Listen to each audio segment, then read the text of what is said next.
the journey? Oh, perhaps we'll find God over there on the journey. I'll introduce you to him. Mesti korang semua wondering kan, kenapa ramai yang menyanjungi mendiang Pope Francis, termasuk pemimpin tertinggi di Malaysia. Cerita apa ni weh? Two Popes. Bergenre komedi drama tahun 2019. Mengisahkan tentang dua pemimpin tertinggi Katolik, iaitu Pope Benedict XVI dan Pope Francis yang mempunyai karakter dan pemikiran yang berbeza. Pope Benedict ni someone yang sangat konservatif dan cuba untuk mengekalkan tradisi gereja beratus ribu tahun dahulu, dan Pope Francis pula sangat terbuka dan a funny person. So korang rasa berjayakah mereka berdua ni dapat memutuskan kata sepakat despite of dua-dua ni ada perbezaan yang sangat ketara?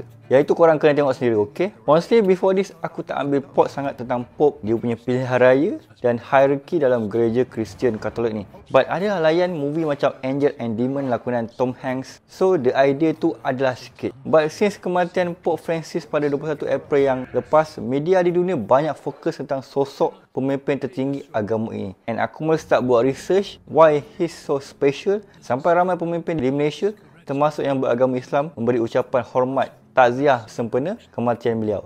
And this movie banyak menjawab persoalan aku tentang Pope Francis atau nama sebenar beliau George Mario Bergoglio, merupakan someone yang agak special. Pandangan beliau tentang dunia, tentang agama, tentang isu semasa dan masa lampau beliau yang agak keras sewaktu negara beliau Argentina sedang berlaku krisis perang. Beliau lantang bersuara tentang isu semasa, isu kemiskinan, even tentang rakyat Palestin sekali. Dan beliau juga merapatkan jurang antara rakyat dengan institusi gereja.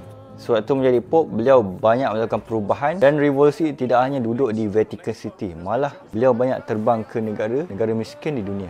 Dan boleh cakap, even though beliau berada di kedudukan paling tinggi, namun segala allowance, gaji semua dikembalikan kepada kebajikan. Kehidupan beliau hanya sederhana dan tinggal di bilik yang kecil, compare dengan Pope yang sebelum ini. Dan kita boleh ambil iktibar, with great power come a great responsibility, dan Pope Francis ni menggunakan kedudukan dan kuasa di jalan yang betul. So lepas ni kita tengok siapakah yang akan menjadi Pope yang seterusnya selepas Pope Francis. Dan aku rasa tanda arah yang diletakkan oleh Pope Francis ni agak tinggilah untuk diikut dan disambung legasi beliau. Overall aku enjoy this film. Rating aku bagi 8.5/10.